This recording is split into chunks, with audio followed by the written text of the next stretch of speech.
وبركاته دمان ولا Soomaaliyeed way salaamay channelka daawanaysan waa Diamond Official magacaygu waa Farxi Cabdiraxmaan fadlan channelkeega hadaa ku cusub tahay hanaga hilmaamina subscribe noo saarto commentiga ina noogu reebto fikradaada hadaa subscribe roo saartay kambaleel ku dhufo share asxaabtaada la wadaag sidoo kale dhiirigelintaadu waa inoo muhiim wixii talay tusaalaha Instagram-kayga waa digu soo qori kartaa oo gaar ah ka leedahay runtii maanta hortiina waxaan u soo fadhiistay fiidiyogan aan u duubaya muuqaalkan u duubaya waa adinkan baa dad niigu ah adinka idin soo duubaya runtii waxay tahay muuqaalka duubay waa arin muhiima oo qof walba oo Soomaaliyeed rag iyo dumarba isweydiinayaan hadaba arintaas muhiimka runaantii aniga farxi ahaan waa arin aad u soo laalaabatay maxay tahay runtii aad bay qurbaha ugu jirtaa way soo laalaabatay dhowr jeer qof walba isweydiinaya sababtay ku dhacday hadaba waxay tahay burburka qoyska yaa burburay mudaafiic la isku adeegsanay may burburka qoyska waa kala tag lamaanaha hadaba maxaa sababay gaar ahaan qurbaha waxaad arkaysaa gabdho aad u yar oo daayar waliba single mother ah caruur jiiday kuwa kale 10 caruur 5 caruur ku jiiday hadaba maxaa sababay arintaas maxaa sababay sababtu maxay tahay raggu ma kaalin ku leeyihiin dumarku ma kaalin ku leeyihiin sabab mise waxaa kaalinta kuwaad ka qaad wadanka qurbaha aan joogno hadaba taas ayaa ila wadaagi doona runtii saameynta inta la eegaleeda runtii anigu waa dareemi karaa gabar yar oo caruur lagu furay kaliya 3 caruur wado soo dadka dhees mi caawin kartaa aabahi la socon caruurta dhalay kaligeed wada socoto kaligeed wado cidna aan caawinin runtii aan xataa dareemi karaa soo arintaas ka hadli doona haduu ilaahay karaa waxyaabaha sabab qof walba maskaxdiisa ayuu ka aqrisan doona jawaab baa u soo bixayso aniga farxi ahaan burburka qoyska arimo badan marka eegay waxyaabo badan waxa ii soo baxday sheega qof walba waxa laga yaabaa in fikradan aan aaminsanahay adigana ina aaminsanayso fikradeeda hadaa aaminsanay waa iska caadi oo way dhacdaa waayo dadku isku fikrado maaha waxa laga yaabaa fikrad kale ina aaminsan tahay ka ana aaminsan qof kale inuu aaminsan ka aaminsan qofka kale inuu san aaminsan soo aan fikrada waxay tahay burburka qoyska waxa sabab waxay tahay maadaama wadan qurbaha aan joogno lamaanayaashuna ay qurba joogaan runtii annaga waxa naga dhaadhacsan Soomaali hadaan nahay fikrado qaldan wallahi billahi tala fikrado qaldan ba qaarkeen naga dhaadhacsan kuwa waxa jira ma sha Allah iyagana hore u socdo oo ma sha Allah aan dhihi karo iyagana way wanaagsan waa kuba dadaalay oo oga fikradaha qaldan waxay tahay oo qoyska ku burburay waxay tahay 24 hours saac guriga in la joogo la shaqeeyo ceer la sugo taas waxay tahay sababta keenaysa kala tagga qoyska waxayna naqanaysaa in lamaanayaasha istagaala waayo wajhi 24 saac eegay maxay ku heshiinayaan 300 ceerta waa la isku dagaalamaana hooyo u diro maada aabo u dirsado maada eedo u dirsado maada aaba intaas horta khilaaf way sababtaa hatta haduu wiilka shaqeeyo waxa laga yaabaa lacagtu soo shaqeeyo guriga jaarka biilkii cunaa wixiba inuu ku maaran oo soo family lacag loo diri karin eesaas u sababay soo dhehaysa lacagta keen almiin waa yahay aan naqan kirinimo aan ku kala noolaano aan la helo dawladdu waa isfurno waan kala tagnaa ninkan adigana goonida lacagtu qaad ana goonideedu kaasi fikrada qaldan waa wallahi bilaa talaacir mustaqbal in qoys dhan loo burburiso gabdhaha Soomaaliyeed badankood qaarkood way shaqeystaan ma sha Allah ilaahay u siiyay qaarkood waxay barteen cilmi ilaahay ku filan uu siiyay qaarkoodna guriyahay fadhiyaan oo single mother-yaal sagaashanka warka kala guraya ragga qaar waa sida soo dumarka xataa ma qurbaha looga ma rag iyo dumar siman oo warka kala guray oo amal aad waxay tahay warka loo kala guray waxay tahay amal malhin isku maadno wax ma barano sagaashanka balwad waxyaabaha soo ridanay taas oo sababa soo hadii ay gabadhu shaqeyso ay shaqo tagto ay saacado soo shaqeyso guriga waxay imaanaysaa iyada oo daalan hadii uu wiilka asiga shaqo tago guriga wuxuu imaanayaa asigoo daalan soo khilaaf ma imaanayo caruurtu waa la isla hayna qof gelinkiisa qabsanaya soo taa khilaaf ma imaan karo waayo kan uu shaqeeyo waayo maanta wiilka waxa uu ma baahan lacag waxa lacagaha keensa meel qof walba soo roo u maamulan kara familkiisa oo dirshana dadna familkeed khilaaf ma imaanayo laakiin haduu hal qofood shaqeeyo soo khilaaf uu imaanaya waa la istagaalay lacag qof uu soo shaqeeyo waa dhididkiisa rabta kula dagaalay hadii la shaqeysan lahaa mid walba uu shaqeysan lahaa dantiisa u raacan lahaa oo guriga xilliga la imaado caruurta la isla korsado soo khilaaf ani waxa aaminsan ma imaan lahayn laakiin haddaad tiraha 3 caruur aa dhashay oo diyo ma shaqayn karo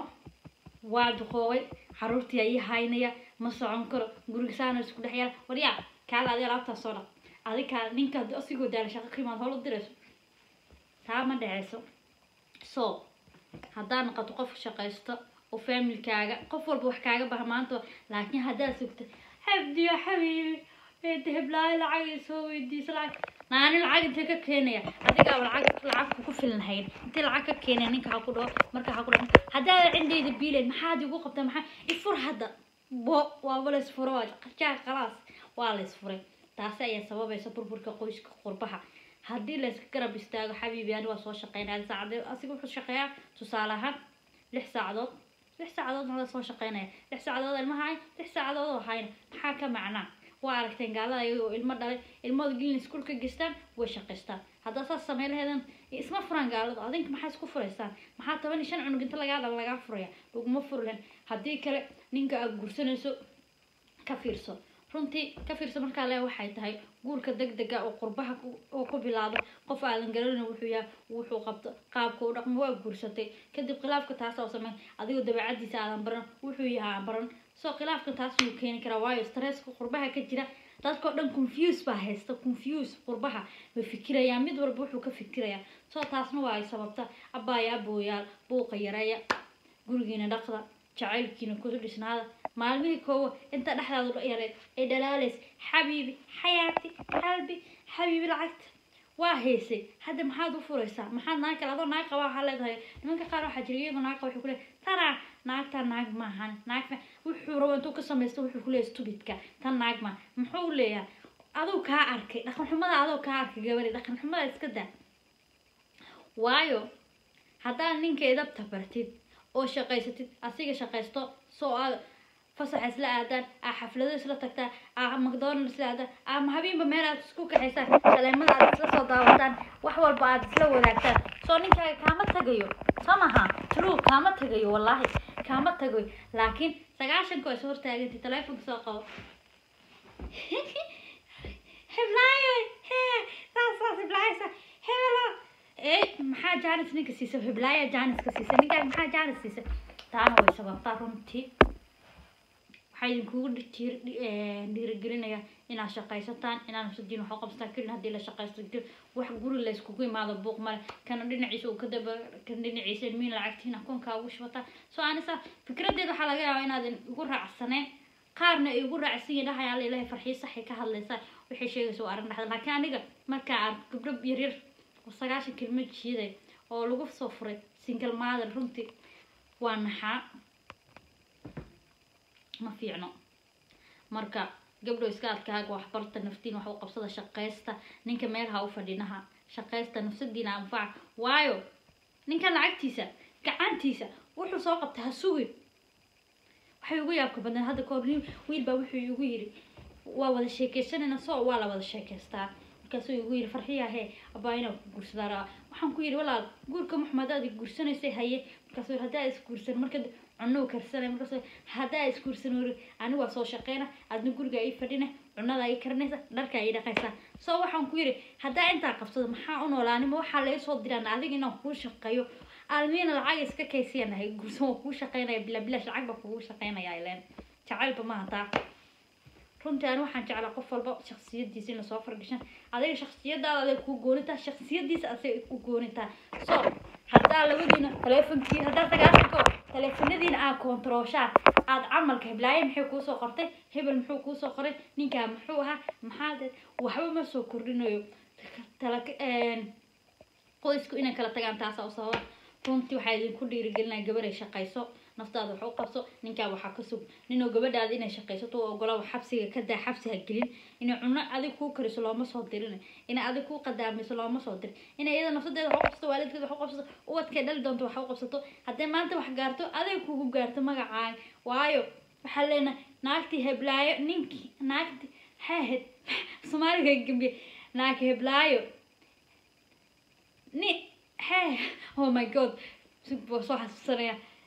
naagti oo heblaayo qabay naagti oo heblaayo hebel qabay hebel qabay maanta saas sameyn adiga magac ku taabo ila kaliya magac uma naqanayso so inta way iga kaftan waayo Allah ma jeclaan gabar yar saa u rafaadayso hooyo saa u rafaadayso caruur jiidayso gurigeeda saddex yaal adoogu ka maqaya caruurta ay gaalada ka qaataan oh my god taa waa xanuun hooyooyinka caruurta laga qaato boqolkiiba boqol waxaad ogaanaysaa qurbaha hadaad eegto inaysan aabayaashood la joogin fidna isig aabayaasha maqan waayde maxaa u kala tagteen maxaa laba meel u kala qoratay taasa oo soo meeshan joog maxaa wada noo shabayaalo ceer waxba niima tareyso abuyaalo ceer waxba ma tareyso caruurtiin isla korsada isla soo shaqeysta wax isla soo qabsada billahi calayk asxaabteyda way salaamay runtii waa ku dheeraaday war ay batay marka waxay diri jeeray horumar wanaagsan gabdhaha inay iyo naftooda xoqtaan raguna sidoo kale soo idin jecel walaa wiilal gab waay walaalahaygatiin maantana waana isku leen hawaayo ma qurbaha wax soo laalaabto dareemi karayna olnimi waa idin wada jecelahay channelka hada ku cusub fadlan subscribe inoo saar